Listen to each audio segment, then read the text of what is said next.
नमस्कार दोस्तों, हम सभी के जीवन में संपत्ति एक महत्वपूर्ण स्थान रखती है। संपत्ति के लिए ही व्यक्ति सुबह से कमाने जाता है और संपत्ति व्यक्ति के जीवन जीने के लिए, जीवन यापन के लिए महत्वपूर्ण मानी जाती है। और भारतीय दंड संहिता जो हमारे देश का दांडिक कानून है, उसके 23 अध्यायों में सबसे बड़ा अध्याय संपत्ति संबंधित अपराधों के विषय में बात करता है। आज के इस वीडियो लेक्चर में हम लोग समझेंगे संपत्ति संबंधित कौन से अपराध होते हैं और संपत्ति संबंधित अपराधों में कितनी सजा होती है। आप सभी का स्वागत है यूट्यूब चैनल लॉ इजी में।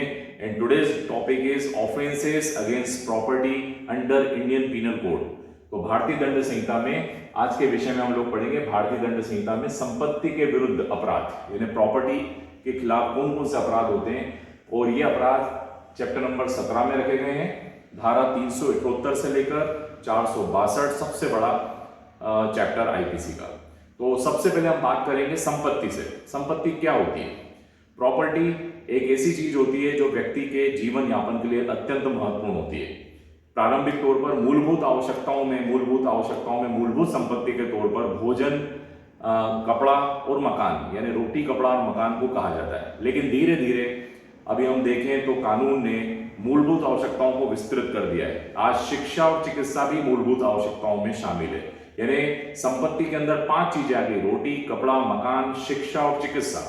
तो संपत्ति जीवन यापन के लिए अत्यंत महत्वपूर्ण होती है और जो जीवन यापन के लिए इंपॉर्टेंट होती है उसमें आता है सबसे पहले फूड यानी भोजन के बाद क्लॉथिंग का मतलब हो गया कपड़ा। थर्ड नंबर पे आ गया हाउसिंग का मतलब हो गया निवास। लेकिन आजकल आप सभी को पता है एजुकेशन और मेडिकल, इसको भी मूलभूत आवश्यकताओं में माना गया है। तो वर्तमान में ये मूलभूत आवश्यकताएं हो चुकी है। लेकिन प्रॉपर्टी सिर्फ यहीं पर ही सीमित नहीं होती है। प्रॉपर्टी में और भी बातें शामिल है। व्यवस्थित जीवन यापन करने के लिए भी प्रॉपर्टी इंपॉर्टेंट है। तो संपत्ति व्यवस्थित जीवन जीने के लिए भी इंपॉर्टेंट होती है। जैसे हम बात करें कार व्यवस्थित जीवन यापन के लिए जरूरी है। ज्वेलरी की बात कर लें, एसी की बात करें, एयर कूल्ड की बात कर लें, मोबाइल की बात कर लें, तो ये भी संपत्ति में आती है। ये संपत्ति व्यवस्थित जीवन यापन के लिए जरूरी होती है। तो इस प्रकार हम लोगों ने संपत्ति के बारे में समझा।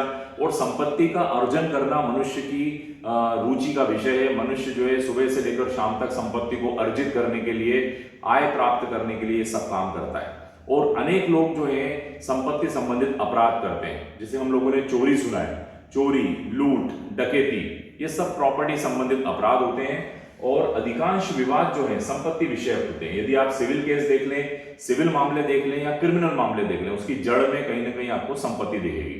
तो property is the root cause of disputes, whether it may be civil dispute, whether it may be criminal dispute. तो सिविल और क्रिमिनल दोनों ही मामलों में प्रॉपर्टी एक बहुत बड़ा कारण होता है।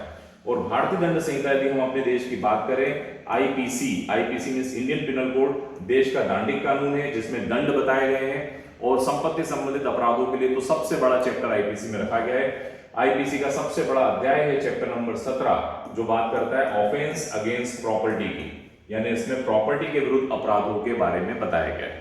आइए इसको और समझते हैं। तो संपत्ति संबंधित कितने प्रकार के अपराध होते हैं? सबसे ज्यादा होने वाला अपराध है चोरी। आप लोगों ने कई बार न्यूज़पेपर्स में पढ़ा है कि इस जगह पर चोरी हो गई। चोरी का मतलब होता है जो कोई व्यक्ति दूसरे की चल संपत्ति बेईमानी पूर्वक आशय से उसके कब्जे से हटा देता है, वो चोरी हो जाता है। उद्दामन, जो व्यक्ति ब्लैकमेल करके प्रॉपर्टी लेता है, यह भी एक प्रॉपर्टी के विरुद्ध अपराध है।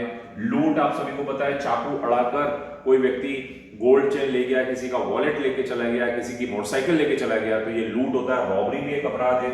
डकैती, यही रॉबरी जब 5 या 5 से अधिक लोग करते हैं तो डकैती हो जाती है। ये सबसे बड़ा अपराध होता है। जिस प्रकार मनुष्य के शरीर के खिलाफ हत्या सबसे बड़ा अपराध होता है, उसी प्रकार प्रॉपर्टी के खिलाफ सबसे बड़ा अपराध होता है डकैती। अपराध संपत्ति का दुर्विनियोजन, दूसरे की संपत्ति यदि आप अपने यूज में ले लेते हैं तो इसको मिस एप्रोप्रिएशन ऑफ प्रॉपर्टी बोलते हैं। एक और आपने अपराध सुना है अमानत में खयानत, जिसको हम क्रिमिनल ब्रीच ऑफ ट्रस्ट कहते हैं, आपराधिक न्यास भंग। किसी ने आपको विश्वास से कोई संपत्ति दी और आपने उस संपत्ति को अपने लिए यूज कर लिया, तो ये आपने क्रिमिनल ब्रीच ऑफ ट्रस्ट किया है। चुराई हुई संपत्ति को प्राप्त करना, ये भी एक अपराध है। छल, चीटिंग, कई लोग चीटिंग करते हैं, संपत्ति चीट यानी धोखेबाजी से प्राप्त करते हैं। कपटपूर्ण विलय, यानी जो व्यक्ति फ्रॉडुलेंट डीड तैयार करता है प्रॉपर्टीज के लिए, कोई कपटपूर्ण फ्रॉडुलेंट रसीदें बनाता है, किताब बना देता है, कोई डॉक्यूमेंट बना देता है। रिष्टी, किसी की प्रॉपर्टी को आप अगर नष्ट कर देते तो ये भी एक अपराध होता है। आपराधिक अतिचार, दूसरे की संपत्ति में यदि आप प्रवेश करते हैं अनाधिकृत रूप से, किसी के मकान में प्रवेश कर रहे हैं, किसी के गोडाउन में जहां पर आपको जाना मना है, फिर भी आप प्रवेश करते हैं, तो ये भी एक अपराध माना जाता है। इसे क्रिमिनल ट्रेसपास कहा जाता है। तो मित्रों, ये हैं संपत्ति संबंधित अपराध। और यदि इनके दंड के बारे में बात करें तो विभिन्न प्रकार की सजाएं बताई गई है। जैसे चोरी के लिए 3 साल की सजा बताई गई है, चोरी में 3 साल की सजा है, लूट में 10 साल की सजा है, और यही लूट यदि रात को की जाती है तो 14 साल की सजा होती है। और डकैती, जैसा कि मैंने आपको बताया था, डकैती सबसे बड़ा अपराध है। इसीलिए डकैती में यदि हत्या हो जाए तो मिनिमम इसमें लाइफ इंप्रिजनमेंट से लेकर डेथ पेनल्टी यानी मृत्यु दंड तक इसमें अपराध बताया गया है। आजीवन कारावास से मृत्यु दंड तक के अपराध बताए गए। तो सबसे बड़ी सजा यदि हम देखें तो किसमें मिलती है? प्रॉपर्टी संबंधित अपराधों में डकैती में सबसे बड़ी सजा देखने को मिलती है।